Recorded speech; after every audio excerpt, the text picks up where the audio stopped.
congregation. Eh? She was here for Arati. She came for Arati. Oh.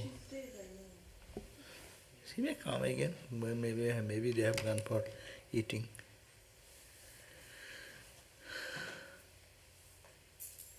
was thinking maybe we should not do streaming for a month, tell everyone they had to come to the temple. Yeah, that may be.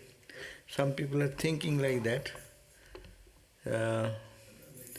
But the question is that, also people are more familiar to driving is a question. That is making it. But Trubuko, they don't do streaming. So as a result, one day they do. We have everyday class, no? Our class, number of classes are so many. And people don't live very close by. And that's why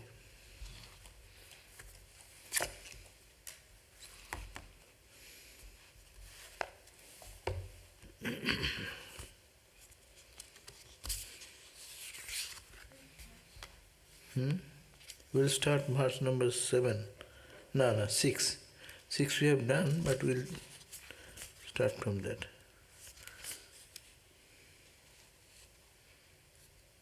there any chapters or is it just? Chapter 1, 1.6.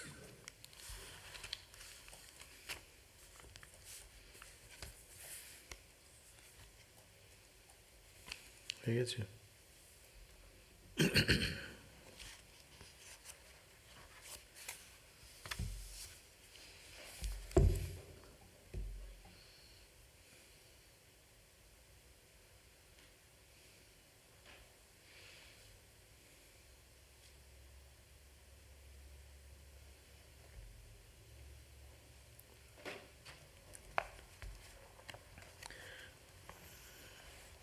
Om Purnamada Purnamidam Purnat Purnamudachyate Purnasya Purnamadaya Purnamevavashishyate. Om Shanti Shanti Shanti. All those that are invisible are filled with Brahman. All those that are visible are also fully permeated by Brahman. The whole universe has come out of the whole Brahman. Brahman still is full, although the whole universe has come out of it. Peace, peace, peace be unto us all. So we are reading Śvetāśvatara Upanishad, first chapter. We are on verse number 5 today. The other verse just compared life with a stream of a river, and it has some currents, whirlpools, and that is our life. We go through the life, and there are springs. The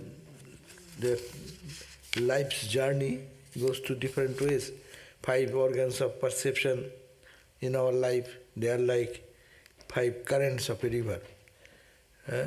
And then 5 elements, this earth, air, water, fire, they are like stimulate the river and make it grow powerful and crooked. 5 organs of action, our hand, feet, etc., they are like waves. And the mind, the source of all sense perception, is the source. So comparing the life goes on as the river flows with the compact connection with the several streams. Sometimes in the river there are whirlpools. In our life there are whirlpools of troubled situation. 5 organs of action are like waves. And so like sound and other such properties are like eddies. Eddies and 5 sorrows are its rapids. So the river has 5 moods and goes through 50 modifications. And let us remember, the mind is the root of all these varying sense perceptions, which we call the world. So we read that verse. That means whatever is making our life miserable, it is the play of the mind. So mind is to be considered to purify. So that will be the whole point of our this discussion. Now the verse number 6, that also we read a little bit last time. It says, verse number 6, Sarva jive sarva sangaste brihante asmin hangsho brahmate brahmachakre prithakadmanang preritarang chamatva justastata teno amritattameti. They attain to amritattva immortality so long as the individual thinks, no? Prithak atmanam preditarang matva. So long as the individual self thinks he is separate from the cosmic self, the Lord of all, this separation, so long it continues, life should be always in the chakra. Birth and death and cycle will continue. If one wants to stop this, they will have to find that identity, real identity. We are in real identity crisis. We think that who am I? That is the identity. All of us, mostly, excepting some wise people, they don't think like us. The body is me, mind is me. They identify with the divine. So long, Sarva ajive. Sarva ajive means all these jivas are sustained by that sustainer. Sarva sangaste, the final resting place of all being. That is the Brahman. Brahman, which is the Sarva ajive, Sarva means all being, sustainer of all beings. Sarva sangaste means final resting place of all being. We all rest in Brahman. We all are sustained by Brahman. And forgetting that, we bhrante brahmachakre. Brahman bhramyate brahmachakre. We are rotating around, wandering around in this chakra, the cycle of birth and death. But it is called the brahmachakra. And he continues to travel round and round in the whirlpool. He finally gets in his liberation. When? Prithakatmanang preritang chamatva. If the Lord so pleases, by His grace, when he feels one with the cosmic self. I am not this, I am one with the cosmic self, which is the sustainer and maintainer, or yes, it is by the trouble is separated from the cosmic self. When I am thinking separated from the cosmic self, he says, Asmin hangsu brahmate. This jiva, hangsu, asmin hangsu. Hangsu means swan. Swan is considered the jiva. We are in the world. Actually, no water has entered into the body of the, what you call the swan. Cannot go. But still I think I am steeped into the ignorance. I am suffering, I am crying, I am weeping, this is my gain, this is my loss, this is my fortune. All these thoughts are coming because we are roaming in the Brahmacharya. But when it will be, we will be able to free, that moment we will be able to free, when we forget that we have no separation. I am not this, I am connected with my real self, the Brahman. So he says, so long as the individual self thinks he is separate from the cosmic self, as all of us we feel, I am separate from the cosmic self. I am not one with the divine, but I am separate. That is the dualistic idea. That whatever we see, it is only seeing the differences. A separation. I am separate from my divine self, I am separate from my cosmic entity, so I am limiting myself in this physical form of body, and mind and emotion and intellect. So this is the cycle of birth and death, and no one can rescue anyone until and unless one feels that I am not this, I am that. And that's why he says, it goes into the rounds of the wheel. I am passing through all manners of... And passing through life means what? How much is joy, so much is suffering. So all the BCC truths and goes away by when God's grace comes. And he finally gets to his liberation. If by God's grace, God is pleased, that is when one feels one with the cosmic self. What is the God's grace? God's grace is that when our buddhi, our understanding changes, that I am not separate from the divine, I am one with the divine. So the whole spiritual practice is boiled down to this Upanishadic understanding, separating ourselves from our cosmic reality, which is the ground and support of our very being. We cannot talk, we cannot see, we cannot hear without the consciousness. Consciousness is our support. Consciousness gives us the propelling towards life's experiences of whatever we experience every day. But people forget that, and they only limiting themselves in the body and mind. They roam around, and when by God's grace, here is the important point, is God's grace and also subjective sadhana, both are here mentioned, very important point. It's always a big question, God's grace or self-effort? It's a big question. Is there any, everything is going on God's will, we hear that. Then where is my special effort to do anything? Why shall I meditate? If I don't meditate, it is God's will. If I suffer, it is God's will. If you can say so sincerely, how many people can say that unless their mind is pure? So the question is that it is true that everything is God's will, but to feel that I am not separate from Him, that is the spiritual growth. And it should have two aspects. One is our own effort, and our own effort will lead to a certain point. We will feel that God's grace has brought me to this point. If we sometimes look back to our life, we do not know how we came into this spiritual path. How many people, how many friends we had in our life, and they came and then went away. But still, you being attracted to this spiritual path means you have some grace of God. So it is very important. Karma, our own karma, but it attracts, your own good karma can attract the grace of God.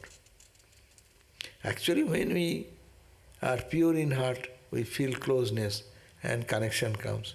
When you are impure, that means when you are identified with the outside world and the visible universe, then our identification is forgotten. We belong to God. Even we see that I, O Lord, I belong to you. This idea comes only with a pure mind, and that is God's grace, to have a pure mind. So this is an explanation of how the individual self gets bound and how it finally gets liberated.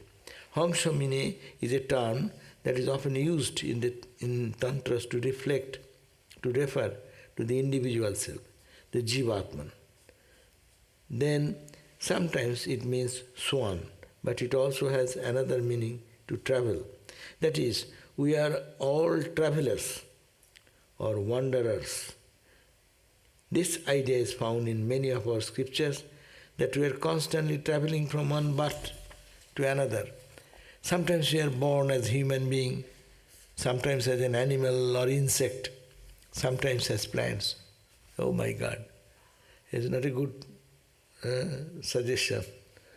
That sometimes we are born as human, next life we will be maybe born as an insect, or we will be born as some developed soul or a bound soul.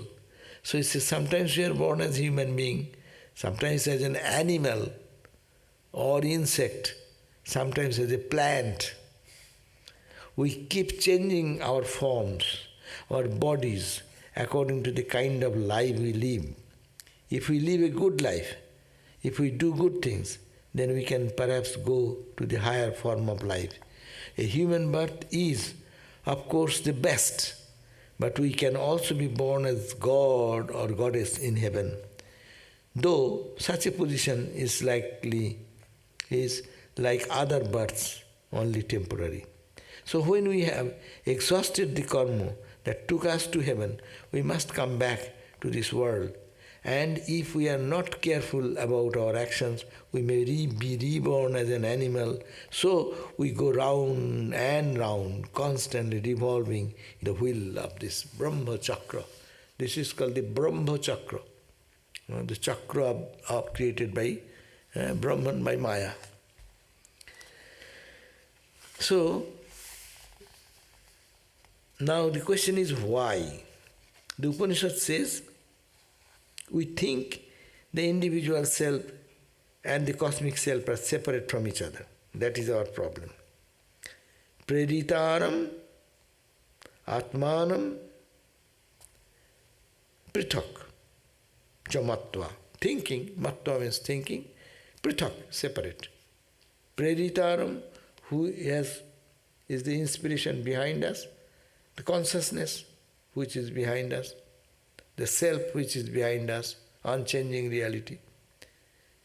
When we think that I am not that and I am this much, there is this condition of suffering.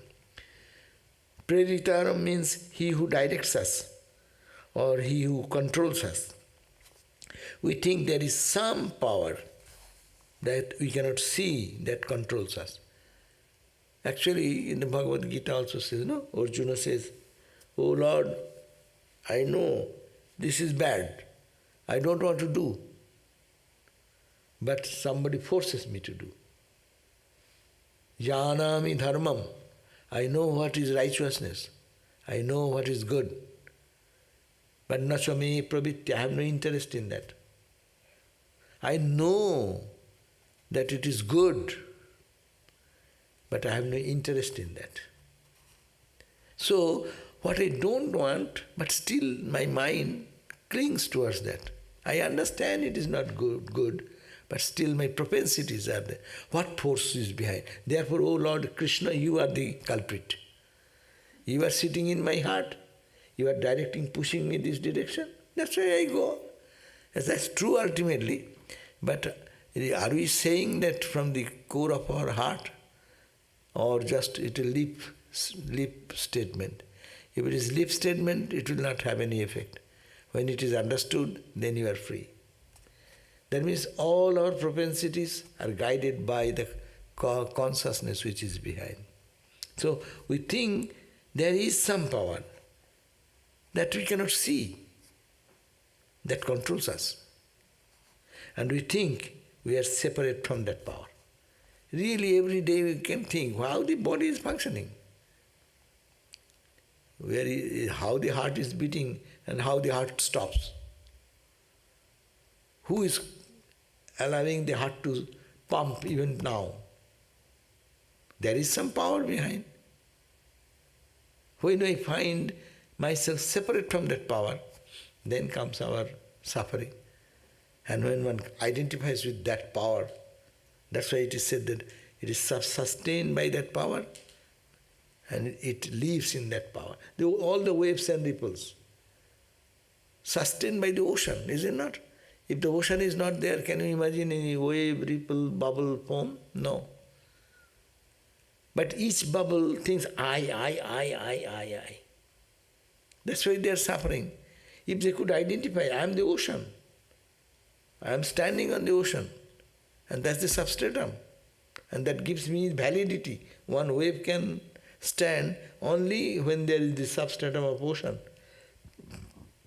This little wave, we are all little waves, or little bubbles. Though bubble, it is standing because of the ocean behind, which I don't see. I cannot see. That is the problem. We do not see, we do not experience.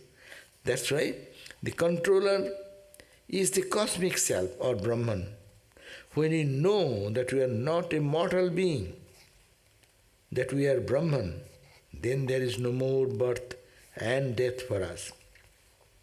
We are free, but still we think matva, but we think. We are free soul, but we think that I am bound. And that thought has become so strong, the counter thought does not work. The gurus say, the Upanishads are declaring, you are that, you are pure. Tattamasi Shetu Ketu. You are that, O Shetu Ketu. But this does not ring, what you call, ring bell, no? It does not ring any sensation in the mind, no? It does not, you don't resonate in that. But I am a human being, I am a man, I am such and such, I am this, I am that. There we are strong. I am that. So wrong identification, wrong interpretation of our connection. So we are free, but mattva meaning considering thinking. What is our thinking? Our thinking determines our destiny. Do you think about yourself? How do you think of yourself? Ashtavakra Samhita same. King badanti iho satyam ya mutihi sa gutir bhavet. The popular saying is true, that whatever you think, you become. That's why Vedanta says, day and night, talk, think that you are Atman, you are Brahman, you are Brahman. Swami Turiyananda Maharaj used to say, no? So, from childhood you have been identifying yourself with the body, you have become a body. We are all become bodies. That's why anything happens to the body, we are so much affected. But what is happening to the Atman, we are not concerned about that. That is dead and gone from our consciousness. But we think we are happy. People are happy, good meal, good sitting, eating, good comforts. I am happy. But forgetting that we are happy for temporary moment, thinking body as I, not I, and I am missing that my real self. We are never unhappy for that. If you are unhappy, that is called restlessness, that is called byakulata, that is called renunciation. When one is restless for the real self, I am missing that. So this is the point, that our whatever we are thinking, so we become. You are a good person, you become good. But things, one is mukta, I am free. Free he becomes. And who thinks, I am bound he becomes. So it is the training of the mind to say every time, say, I am that, I am that, I am that. So there is a story, the Swami Turiyananda. He was a staunch follower of this Ashtavakra and Vedanta, highest Vedanta. So, when one lady used to come, and many visitors come to salute. How are you? Swami, how is your health? So that lady, like a motherly, affectionate lady, comes and asks, Swami, how are you? How is your health? How is your health? So one day he said, I'm okay. This is going on. But old age, okay. Second day, how are you? I'm okay. Third day, Swami Turiyananda got a little annoyed. And he said, Are, I am trying to forget that body, and you are coming every day and saying, how are your health? How is your health? How is your health?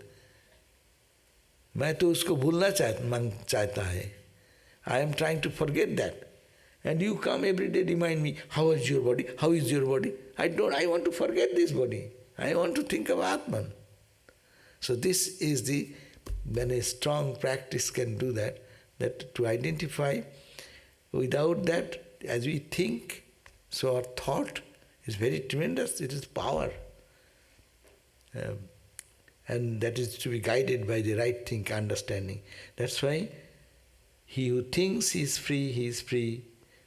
Mukto abhimani mukto. He baddho vibaddha abhimani opi. And he who thinks I am bound is that person.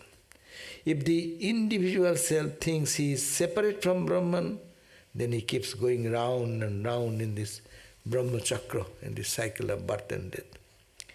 Jushta means sevita. Jushta means sevita, that is, you nourish, you strengthen, you nourish this conviction. We have to nurture our conviction. I am not the body, I am the Atman. This conviction, this is to be nurtured. Like a nurturing means what? You take a small seed and put it into the ground. Then you nurture it. A little sprout comes. Then you carefully nurture it, put water, a little to the sun, and if the weeds are there, taking out. So it is called nurturing. We have to nurture this holy thought that I am not the body, I am the Atman, I am the self. All my consciousness, this apparent consciousness, is a reflection of the real consciousness behind. And that is working, is a reflected consciousness, working through my eyes, ear, body, mind, etc. is all reflection. But the real light is inside. So, jushta means sevita, that is, you nourish, you strengthen, you nourish this conviction, this idea that you are Brahman. If you can get hold of this idea, if you stick to it, if you nourish it and strengthen it, then you can go forward. You go forward as if the Lord is attracting you, then you become Amrita.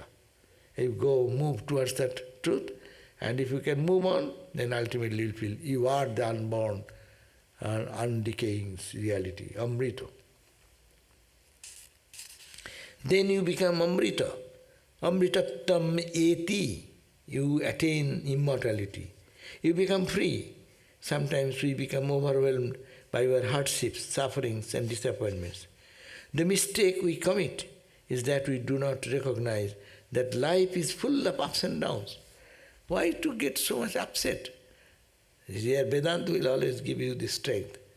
Suffering has come, it will come, it will go away. What is there in it? In life, how many times suffering came? Joy has come. Okay, it has come, it will go away. Why to be so excited about that? This analysis, you have to nurture that analysis. That this is the passing phase in life, this will come and go. But I am the Atman, I should not be disturbed by this. Atman is undisturbed, and that I should hold on to that principle again and again and again and again. And not to be upset by something is happened, and not to be elated by something good. Someone has told you, gave you a little thanks and gratitude, then you are so happy. Someone blames you for nothing, then you get depressed. We all become puppet in the hands of all these things. Why? Are you not free soul? So think that you are neither of this. This will come. Brahma Chakra. Your train is running, no? Or your car is driving. You are driving the car. It is going to different, on the roadside there will be different things come, good, bad. What can you do? Every one of us driving, don't you see good things, bad things on your both sides? You cry for that. Oh, why that bad, why that good? It is on my journey, it has come, let it go, let it go. I am. So to nurture that idea that we are pure, we are divine. So that we do not, the mistake we commit is that we do not recognize that life is full of ups and downs. It is not life if there is no ups and downs. It is not a drama unless there is fighting and jumping and howling. sometimes laugh, sometimes cry, sometimes. This is called fun. Actually, look at all the movies we see. What is there? You analyze all the movies. A little laugh, little smile, little grave, little crying, little weeping, little suffering, everything in fun. This is the whole drama, all the movie, the theme you find, it rotates around this. Our life also rotates around that. Little joy, little fun, little happiness, little unhappiness, and we are jumping and laughing on the ground of this misunderstanding that it is not me. One moment we may be on the top of the world, the conqueror, and the next moment we may be crawling on the earth, defeated. And we go to depression, no? In this modern society, everywhere, people get depressed. Why depressed? Why depressed? You are free soul. What you depressed? The external situation is important, not my internal self. Focusing on this wrong direction, identifying there, you are losing your own valid power and strength. As if you are becoming a tool in that. This goes on and on. But we have to get hold of ourselves. We have to tell ourselves, I'm not going to be like a weathercock at the mercy of the wind. I know I can overcome everything. I am my own master. I am free. I am Brahman. My real nature is full of bliss. Swami Vivekananda again and again emphasized the necessity of this faith, which is called Shraddha. That is the Shraddha. So the Upanishad says that we must strengthen this idea that we are Brahman. We must tell ourselves again and again that we are not the body. What happens to the body does not affect us. We are beyond all limitation. We need not think we are permanently caught within this universe. We are temporarily caught into the trap. But we have to, if we have to get released from it, you will have to say, this is a dream. This is not me.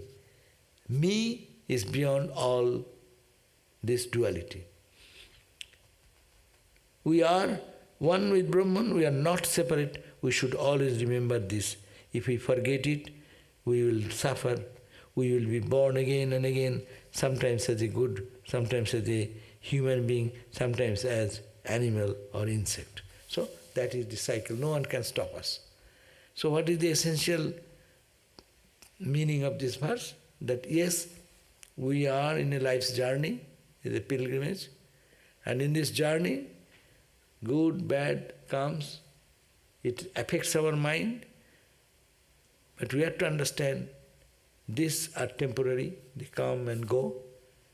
But the consciousness what is in me, the divine what is in me, it is not changing any moment. I am that, and don't identify this side, identify inside. And we practice that. Nurture this idea. Nurturing this noble idea,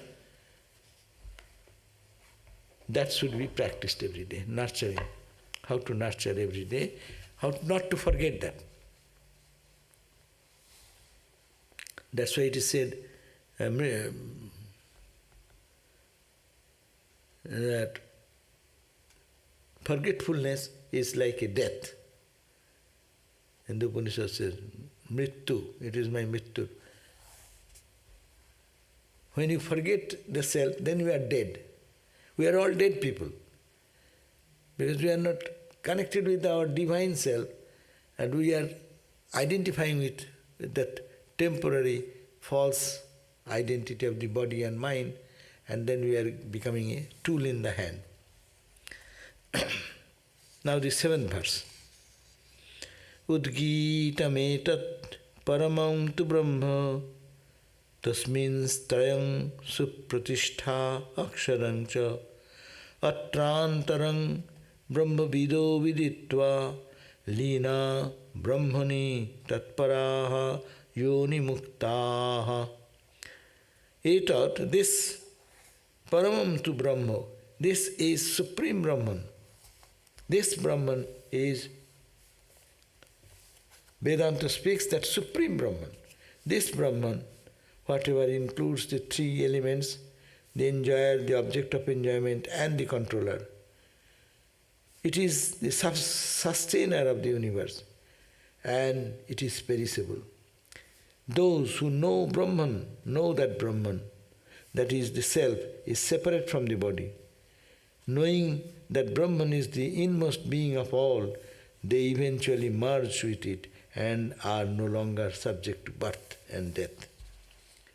So, Udgitam etat paramam tu Brahma. Udgitam when is taught as free from cause and effect. Paramam Brahman, that Supreme Brahman in Vedanta, is taught as free from cause and effect.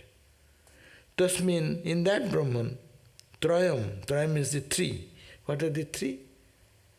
Three things are: I am the enjoyer, there is the object, to be object of enjoying, and the enjoyer enjoying, and the tool through which we enjoy. So three things. One is called enjoyed, which is enjoyed, and the enjoyer, and which connects this. So three, that constitutes the world. When we make separation from our real self, three things come. I shall go. I shall eat. I shall see. So I is one who will do all these things. See is seeing through needs some eyes and other sense organs. And then there should be an object. Subject, object and the connecting link. It is called Triputi. Gyan, Gyo, Gyata. Dhyan, Dhyo, Dhata. That means dhyana. When you are meditating, you. And dhyana is the process trying to concentrate the mind here. And the object is there on which you are meditating. So three things are necessary. Dhyan, Dhyo, Dhata. This is called our practical experience of separation. And what is called samadhi? When dhyan, dhyo, dhata all merges into it, your object of meditation all has gone back into the one. That is called the samadhi. That is the situation beyond time, space and causation. You meditating and you. So long we are separate from that, this triputi, the three is the ear, nose, throat, hand, feet, all this, it become one. Two, and is ultimately it's coming that Vedanta, and Brahman, however, includes the three elements. What are the three? Enjoyer, enjoyment, and who connects with it, the controller, the mind. It is the sustainer of the universe. These are this. So long we are in the world, these three are working. I, subject, object, and the instrument to connect. If a blind person comes, his major experiences of the world will be lost. Things are there, but he will not see. If the mind is anyway made to go to sleep, then this whole conception of the world vanishes. We go to doctors, suppose they want to do some surgery, what they do? They put the mind to sleep. Where goes our world? Our world of pain, suffering, operation is a heavy journey. But people don't feel don't feel anything because mind is not working, functioning. So if the mind can be then put to sleep, the doctors can do, the yogis can put the mind in God. If the mind is not here, the world will vanish immediately. What happens when someone becomes senseless suddenly? Then the whole world vanishes instantly. So the world exists because of the mind. And this mind creates the triputi, three, of subject of this. Those who know Brahman, yoni mukta, know that Brahman, that is the self, is separate from the body. Knowing that Brahman is the inmost being, the screen will not be changed anyway, though it appears changed. So that there comes other philosophies. So this Brahman is Supratishtha, the base, Supratishtha, is the ground on which this universe stands. This support of what? Of Trayam. What are the three? There are three factors that make it possible. Enjoy things in the world. Bhokta, Bhoggo and Ishvara. That is, the enjoyer, the object of enjoyment, and the Lord who connects us. That's them here. Bhokta, the enjoyer, is the Jivatman, the individual self, and the object of enjoyment is Bhogga, the sense object. If there is nothing to perceive, then our eyes cannot function. So there must be Bhogga, something to enjoy. Ishvara, the Lord, is the controller. He is also called Vidhata, the dispenser, because he dispenses the fruits of our action.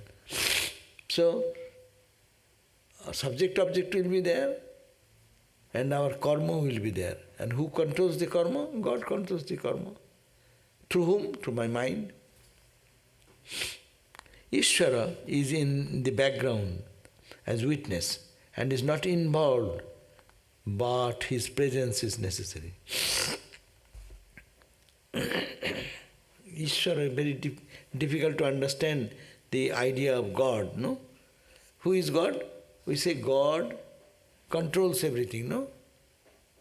Personal God created this universe and he controls everything. How he controls?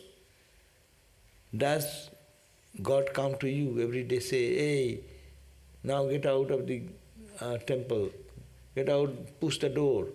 God is telling you every day. But how we are functioning? If he is the controller, then he should dictate us every moment. Well, his dictation is different, given the gross example. You see, sun controls everyone, is it not? Sun rises, we say, oh, it is morning. Get up, get up, get up. Oh, I'll have to do this, I'll have to take a shower. Sun. Sun is not telling you, me, anything. Sun only moves. Oh, it is 10 o'clock. I'll have to do this job. I'll have to run here. I'll have to go to doctor. 11 o'clock, 12 o'clock. Oh, it's my lunch time. Everyone is running. The sun is only doing nothing. Sun is there only. But we are controlled by the sun. He is not individually saying, hey, do this, hey, do that. All our activities are rotating around the movement of the sun. God is like that. He is there. His presence makes everything work. But your buddhi is telling everything to that, and mother is buddhi rupena samstita. So every moment actually she is directing. Yeah, but here is the idea to understand. That example is true. But the point is that who is controlling my buddhi? The sun is telling, hey, buddhi, go this way. But he is controlling. My buddhi tells, I have my responsibility. My buddhi says, I will have to cook. My buddhi says, I will have to take, to prepare this,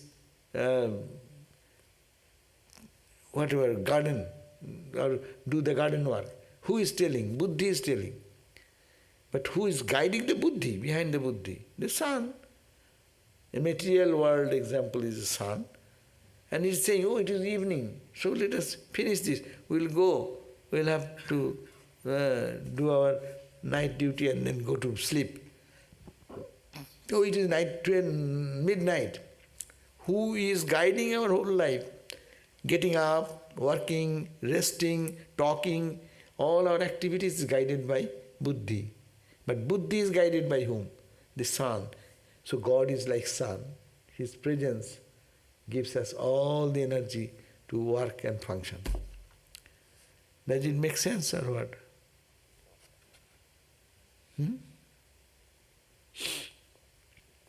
This is the closest example how God controls. God does not come with a stick in hand and forces us, hey, your duty is to do. But God does that like sun. Sun does not say anything to anybody, but he is controlling all the life principle of the cats, dogs, birds, plants, trees, human beings, subhuman, superhuman, all are controlled by the movement of the sun. So this is the very important thing. That's why God controls us detached. He is there. That's all, that's enough. And we don't look at that, but we are engaged in our day-to-day duty, no? We have a routine every day. We follow that routine. That routine is based on what? On the movement of the sun. When you say it is fall has come, the clock to be adjusted, no?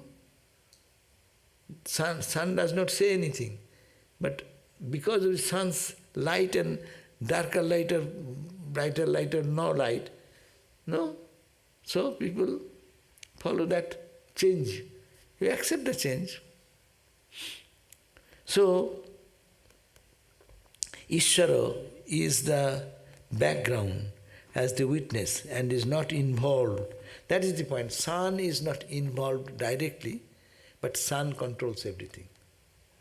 Swami Vivekananda said, a child, a baby in the home has nothing to do, but baby controls everyone. No? A baby is crying, everyone is, oh my God, why the baby, oh, all are running. Baby has fallen down, oh, baby is crying. A baby is smiling, everyone is smiling. Baby does not do anything, dictating, hey, you have to do this, you have to do that. But baby, like God, he controls the whole. He is the king of the house or queen of the house. Swami Vivekananda says. Similarly, God, like that child, innocent child, he is there. That's why we are all functioning. But we do not know that he is controlling us. That's called control by love, by his presence. As Sri Ramakrishna used to say, zeros have a meaning if there is a one before them. Without that one, zeros are all zeros. This illustrates the kind of relationship God has with the world. Without God, there would be no phenomenal world. This phenomenal world is impossible without that God. Atra, in this phenomenal world, that includes both its individual and collective manifestation, Brahman is the indwelling spirit, antaram. He is within all of us. When you know this, when you see that universe is just an appearance, that is when you see the reality behind the universe, what happens? Brahmani linaha, you merge in the Brahman. As it is said, the Mundaka Upanishad, Brahma Veda Brahmaiva Bhavati, Brahma Veda Brahmaiva Bhavati. He who knows Brahman, he becomes one with Brahman. Okay? Question is there? Coming? Or I shall read another. Achha, let me read once, because we will start again the same from here. Verse number 8.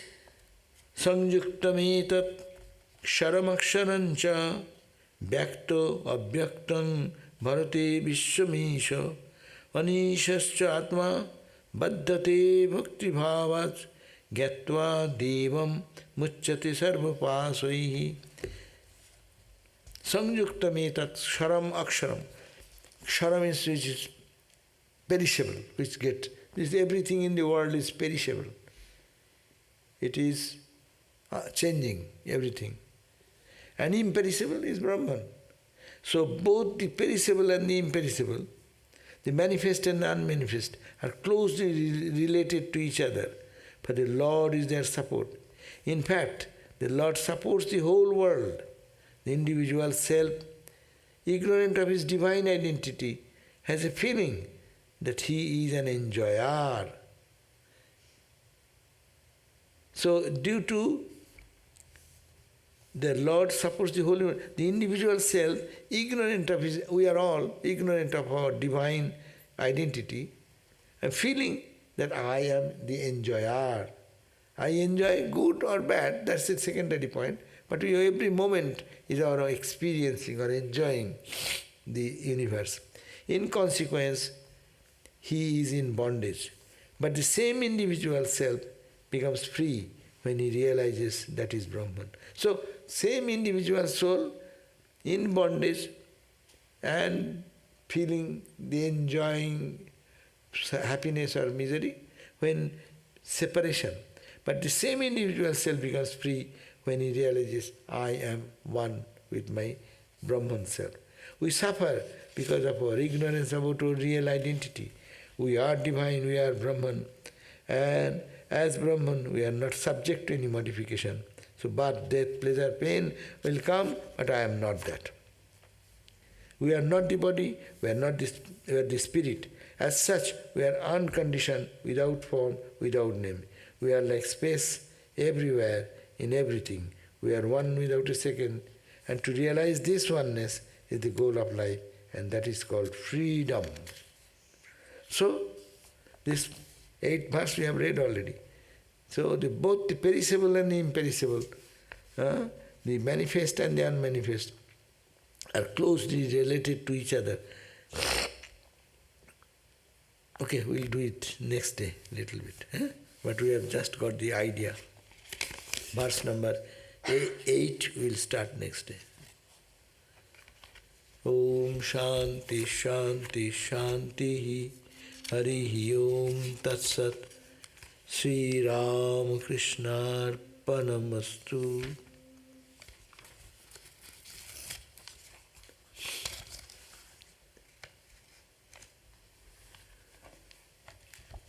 So any question here?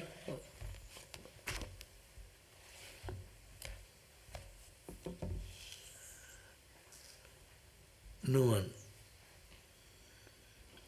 Here is one question. I sometimes feel weary and have asked God to please direct my life.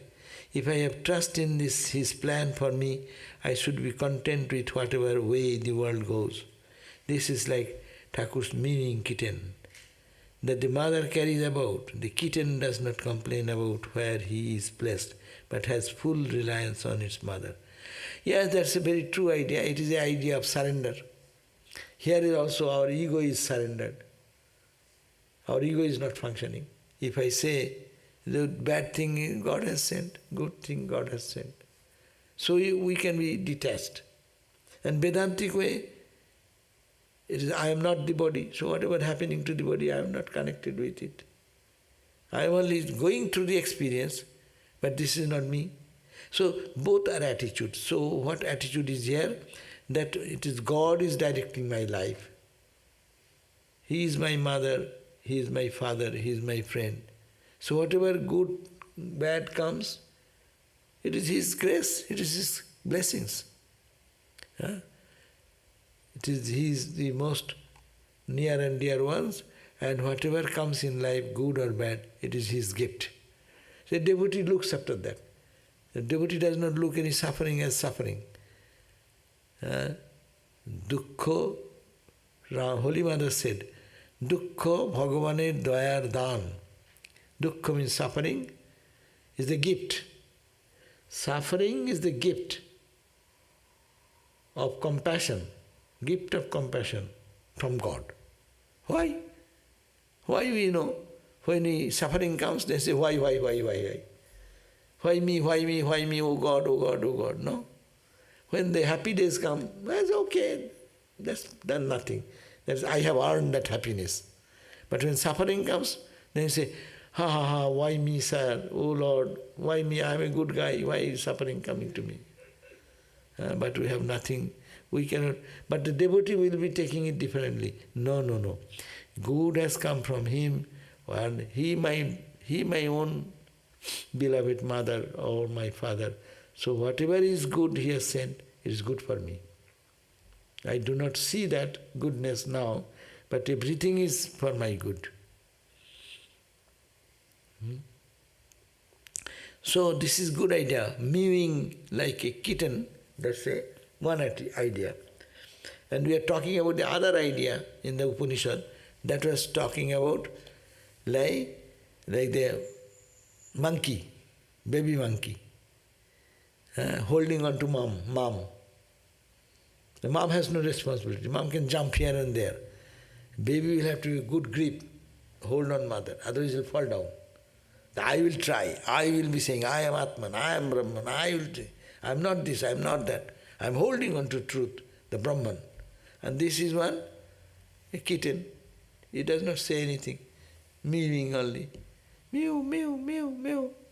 So wherever mother cat puts, the baby cat stays there, knowing totally dependent on the mother. So God is our mother like that. What do yoni muktas do in life because they do not have a yoni? Yoni means, don't take it that way. Yoni means the birth, from the point of birth. Yoni mukta means free, from yoni means rebirth. So when one becomes free from all bondage, not to become again. You have no desire, then you need not have to come. You don't go to the grocery shop unless you need some groceries. You don't go to Macy's unless you need some clothing. So if you don't need, you need not to come back again. If you feel I am incomplete and I will get something, then you have to be born again. Born is indicated by the word yoni. Yoni means birth. So that is the indication of the meaning of yoni. So we will be free from that type of birth again if we know that we are not this body-mind complex, but we are divine, upon which the whole universe is created and sustained. Okay, so any question from here?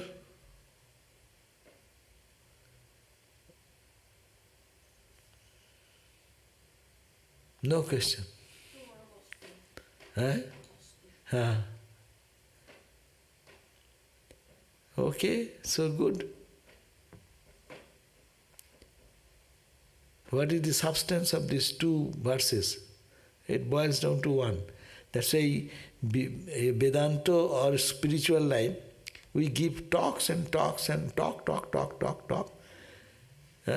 But essential spirit is very simple. Only God is alone real, everything is wrong. If you just boil down in one word, what is that? Brahma Sattam, Jagat Mithya. Brahman alone is true, Jagat, this world you see, Mithya, including your body, your mind, Mithya. Mithya means changing, alterating. It will not stay well. Jiva Brahma. And who are you ultimately? Jiva Brahma Eva. You are nothing but Brahman. That is Shankara's commentary, no? He said, tons of books have been written in the Vedanta books, no? How many books? Scholars are day and night debating and this and that. But to say this simple formula, Brahma Sattam, Brahman alone is true, Jagat, this world as you see, Mithya. It is not as you see, it is changing, it is impermanent. And who are you? You are Brahman. Jiva, individual soul, in essential nature, is Brahman alone and nothing else. Jiva Brahma eva, no apara, no separate from that. You are that Brahman. This is the whole of Vedanta. Tons and tons of books, classes after classes, lectures after lectures, understanding, reading, studying, Nyaya, Vedanta, philosophy, all these are to understand this simple point. And whenever we talk about beating the thing around and beating the drum. The same, this way, that way, that way, that way. That's why we become tired, no? But it should not be tiring, it should be joyful. As the mind becomes pure, then it will be joyful. Otherwise it will be boring. Hey Brahman, hey Atman, we have heard so many times. What is that special? Again and again and again, same talk. Hridayaram, Ramakrishna's nephew, used to say, Mama, uncle, and why do you say the same thing every day? Why do you say the same thing every day? God, God, God, God. Why do you say everything? Then Sri Ramakrishna scolded him, you rascal, get out. I will tell 1,000 times the same thing. What is yours? What is that to you? Anyhow, that is main thing to understand, that we are talking about one thing to understand. And that takes whole life. Because so much of crookedness of the mind, it does not get straightened, it does not catch it. So it is to be hammered again and again and again and again. Tomorrow is our gospel class at 7:30 in the evening. And thank you all for coming online and in person. Om Shanti, Shanti, Shanti. Peace, peace, peace.